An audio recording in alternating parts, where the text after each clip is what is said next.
As I said in the opening prayer, in David's prayer, when he says, the Lord is my shepherd. Here's another analogy. This one's father and son here, but in that one, the Lord is a shepherd, and David compares himself to the sheep, and the Lord's leading him in the path of righteousness. And he's feeding him. He's protecting him from his enemies, but he says also, your rod and your staff, they comfort me.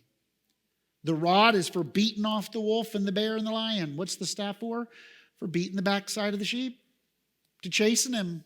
It's got the hook on him to bring him back in line, because David knows that his heart's prone to wander, that his heart is prone to go astray, that man in his best state is altogether vanity. And if it wasn't for the Lord, by the grace of God, there go I. Every one of us would go away from the Lord.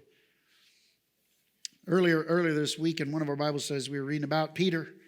And Peter was so quick to say, Lord, I'm willing to fight and even die for you, to go to prison and die with you. And he's sincere. He absolutely believes it. Peter believes with all of his heart, there's no way I would forsake the Lord. I love the Lord. I know all that Jesus has done for me. There is absolutely no way. I am ready to fight and die. Go to prison if necessary, because I believe in him so much. I'm willing to suffer for him. And Jesus immediately says, Peter, the cock will not crow 3 times before you've denied me 3 times. And when the guards come, just a couple hours later, hours, not days, not years, hours later, the guards come to arrest Jesus, and Peter demonstrates, I'm ready, man. He pulls out his sword and he cuts off the high priest's servant's ear. And Jesus says, no, Peter, those that live by the sword die by the sword. He puts the guy's ear back on because he's God. He can do that kind of thing. And when Peter found out he couldn't do it his way, what does he immediately do within the next hour or two? He denies the Lord 3 times and even curses, denying even knowing him.